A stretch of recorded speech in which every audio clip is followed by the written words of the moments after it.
pika, nuk kanë zhveshtuar, nuk i kum publiku këtë pika tonë, po janë edhe 3-4 pika tjera që janë po në gjendja. Po vesha që ta bëjmë unë, si i thonë ati me dalë boja, publikane, se edhe janë shumë problematike dhe shumë alarmante, si që tha dhe për çështjen e peshkut dhe për çështjen e këtyne gjallësave ujore, dihet se këto gjanat janë atë peshkin na e ham, aty çfarë s'ka se ka edhe metja spitalore, nuk kanë që ka vetëm shishe plastike. Pra, një sekond, po thua që liçeni Kukësit është landfilli jo zyrtari i qartë. Landfilli jo zyrtar se po flitet për më bëni landfill, në fakt unë Kukës, nuk e di a jeni ndjenia, e keni dëgjuar, jo që po e kundërshtojmë. Dhe kjo është ai landfilli jo zyrtar i Maqedonisë, Kosovës edhe Shqipërisë. E ke gjetë pikën fiksa. E kuptoj. Tani një kuriozitet kam, ty besoj ke sigurisht miqe, shoke, komshinje, gjitha. Si të duket niveli i tyre i shqetësimit për këtë situatë? Edhe i ndërgjegjësimit. Niveli i shqetësimit është i madh, në fakt, pavarësisht se nuk folin, se për nuk e di se ç'a na ka kapur ne shqiptarëve që s'folim edhe se gjejmë zonin. Shqetësimi është shumë i madh. Në rrethin popullor, kështu. Në shqiptarët jemi mos pyet.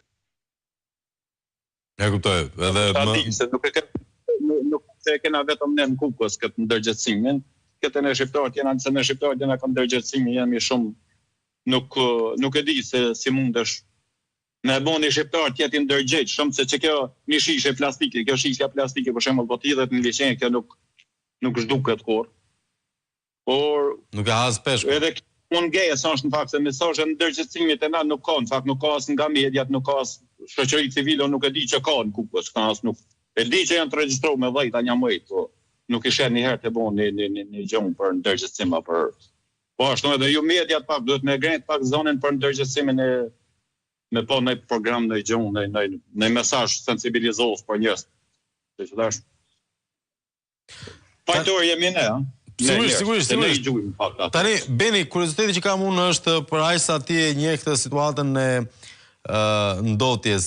Cila është ndërhyrja më emergjente që duhet bërë aty? Ndërhyrja më emergjente thashun duhet bëhen një plan konkret nga shteti, këtu do të vijë dorë shteti. Sepse bashkia 100% e vetme nuk e përballon dot. Sa është jashtë kontrollit, është jashtë ora të vesh tash është liçenin e Kukësit të merrohesh. Ajo është një ndër pikat thashun.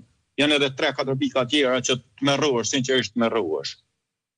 Aty duhet një plan, duhet një ekspert vëlla me bën një projekt, një plan që më dhon zgjidhje përfundimtare, se në faktikisht ato plastikat nuk kanë se un kum gjuhë nëpër media, kum gjuhë nëpër rrjetet sociale se jo. Nuk kanë që janë të hedhme vetëm sot, ha. Ka vite ato se duken se janë plastika edhe shumë të vjetra. Po siç thashun se liçeni kur mushet plot, i nxjerr në rreth, kur i lën në tokë, edhe në vitin tjetër kur mushet pra i nxjerr i kap prapë edhe i nxjerr. Edhe duhet një plan eksperts nga shteti, domethënë mi gjet disa ekspertë që mi dhanë zgjidhje përfundimtare. Po këtë me hefshi të vjetrat që kanë vite që janë aty. Kjo është një zgjidhje mendoj që është. E kuptoj. Dakor, të Beni, të falenderoj për kohën dhe informacionet që na solle dhe uroj që sigurisht kur të kalojmë për fundjavët tona në Kosovë, të kemi mundësi të shohim një pamje dhe të kontribuojmë duke mos hedhur shishet e plastikës. Por sidomos për Kukësin, për qytetin gadishull të Shqipërisë, që thëmë është ndër qytetet më të bukura Shqipërisë. Tashi mos ta teprojmë, Beni, i duam shumë kuksianët, po. Unë jam Kukësi, do të foli për Kukësin, vllai. Dakor. Nuk e përjashtoj, po mos ta hapim krahun.